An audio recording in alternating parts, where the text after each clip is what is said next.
Julie. Oh, this is C. Superhuman. I was wondering if you, Robert, or any other here have been on a raw food, primarily fruits, for a long time, can commit more in regards to feeling cold. Yeah, I will say that I've got more weight on me now, and I feel pretty hot. But when I started really channeling more of what I consider the God force, I started heating up, and I get extremely hot.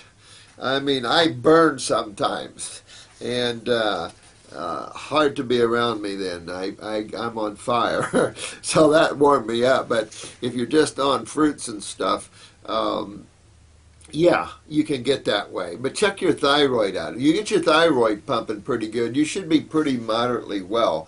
I think, though, and realistically, the colder winter environments are definitely hostile to Homo sapiens.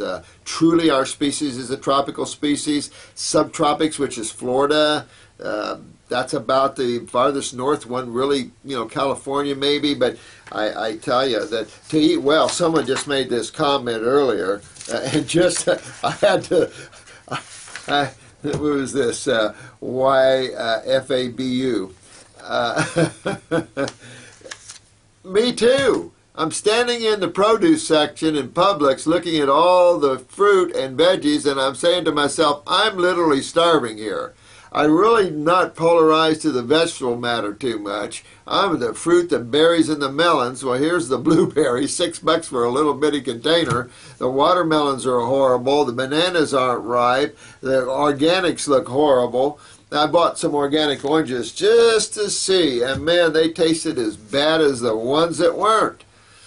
Someone said our oranges right now are from South Africa or somewhere in Africa, but possible, it's... but I'm with you. I'm starving. It's horrible. Now you do the best you can. Indonesian man, he's lucky. A lot of gurus talk about feeling cold. Yeah, once you start pumping God, though, once you get your consciousness, you'll be warm. I guarantee you. The holy guy, they do seem to use chemo for everything nowadays. You know what? It's a runaway train line, man. And I like to live in the now and enjoy the ecstasy, but I also little bit of a warrior dude. Someone was talking about giving chemo for a little arthritis, a chemo for a little this. These guys haven't been stopped. So they're, when you don't stop a criminal, they just get worse. Like the federal government and like the IRS, you don't stop the IRS from breaking the law, they'll keep breaking the law. And now the corrupt judge. I like this one candidate that, who was it? Maybe it was Perry. He was saying, I'm going to stop the life commitment for federal judges, that they're elected for life.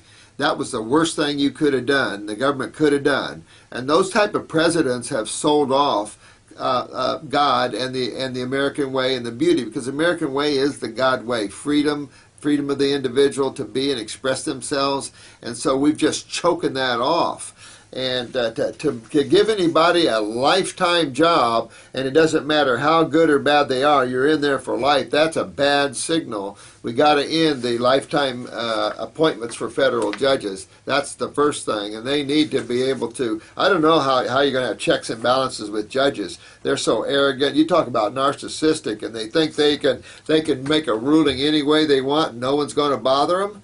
That's a problem. And, this use of chemotherapy on everything like that, psoriasis, it's shocking.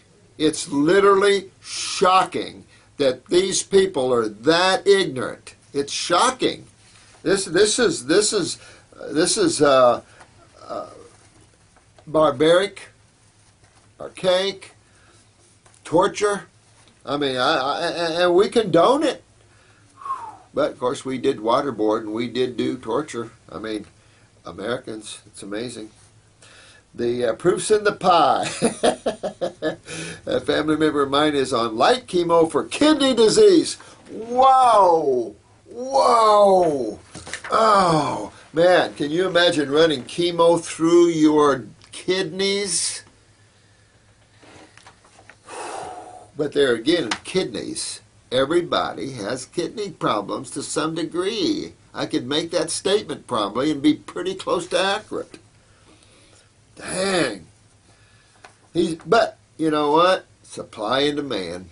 If you're willing to step up and allow these criminals to give you chemo, then I don't know what to tell you. You know, is it their fault or is it our fault for allowing them to do it? Light and easy. I try to be light and easy. I do, but when you guys come up with this insane stuff, it sets me up. Let's see, I have a question regarding chronic headaches. Ooh, I hate headaches. My son's girlfriend has constant headaches. She does eat from what I know is a sad American diet, but also she has a mother who has some same affliction. She drinks coffee to try and make the headaches less severe. Would like to know not only what she could do to treat herself, but since she has some sort of genetic predisposition to this, will this be something? No.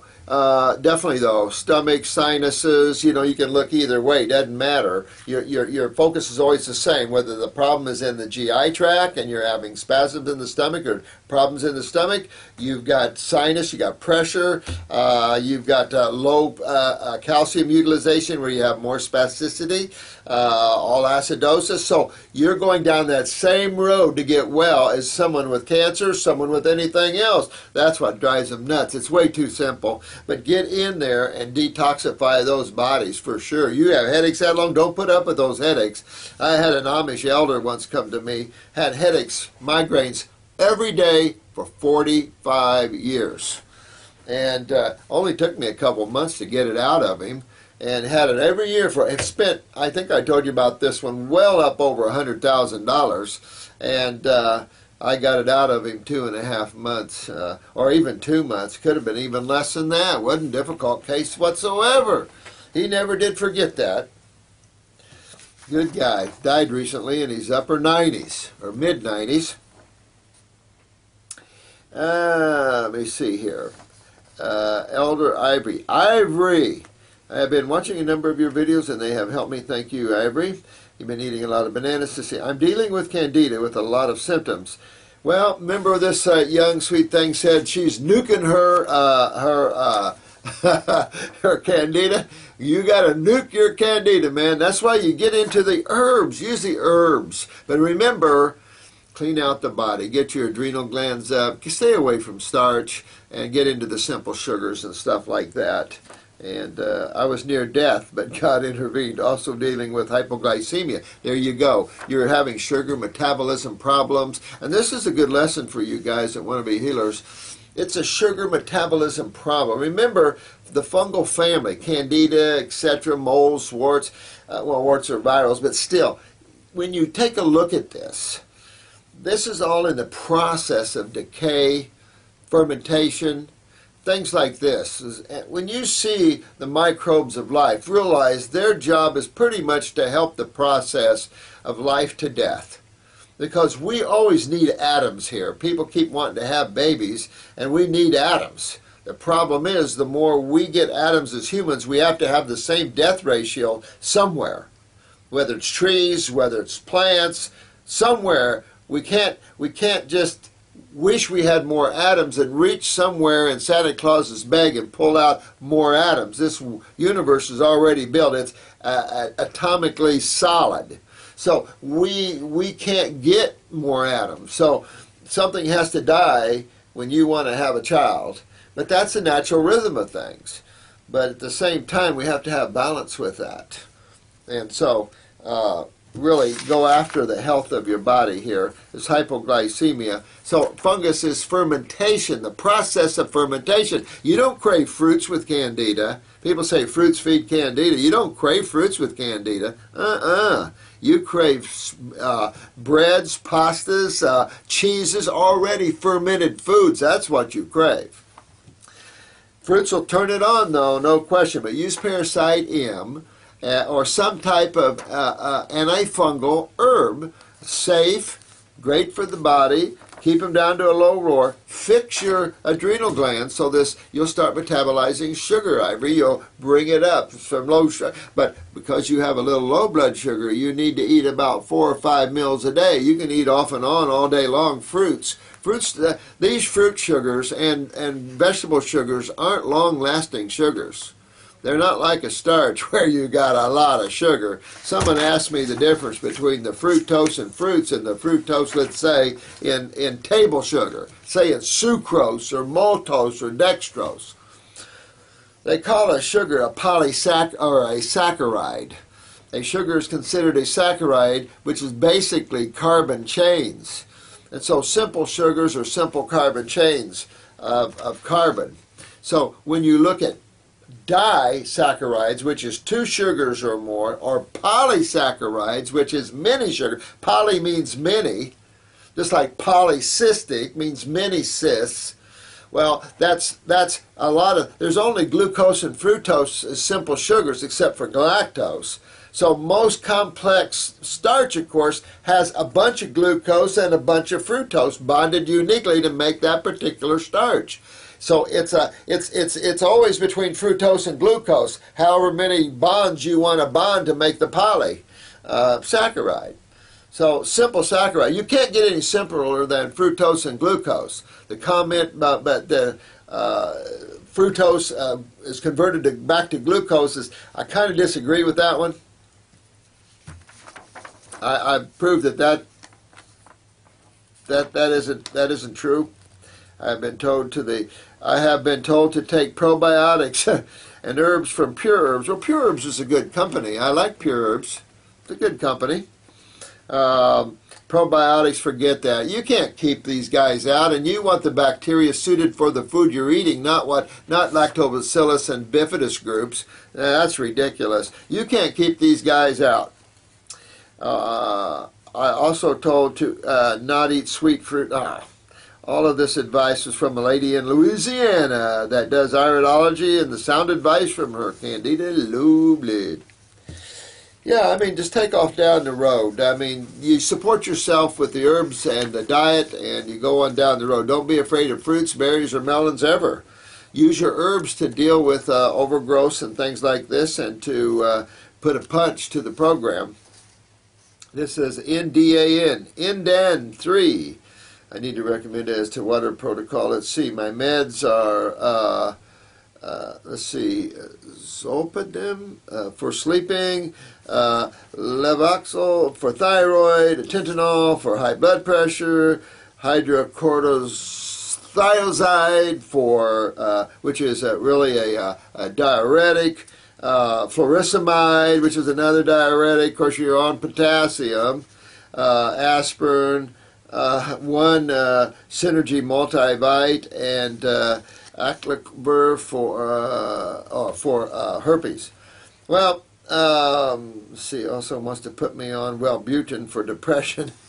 God, well, you're going to a medical doctor that really loves medications. Well, here, listen, you got to get your body's very acidic. You got to detox it. That takes care of the herpes. It cleans everything out of your body here. If your thyroid is weak, get a glandular. Use the glandular to increase your thyroid function, and then you can get off your T4. And very important, or you're going to weaken your thyroid. You want to get into the health focus and make your body healthy. Your high blood pressure, Atentanol, that's your kidneys and adrenals. You can see you're trying to pull the water weight to keep your blood pressure down. If you're holding water, of course, that's edema, that's acidosis, that's your kidneys again, that's your adrenals. So what I see here with NDAN, you guys, what do you think? We got kidneys, check. Adrenals, check. Lymphatic problems, check. The suppression of the thyroid is either from the lymph system or from a pituitary, which can be from the lymph system. Genetics, okay. We're going to fix that up with glandulars and get your lymph system moving, check.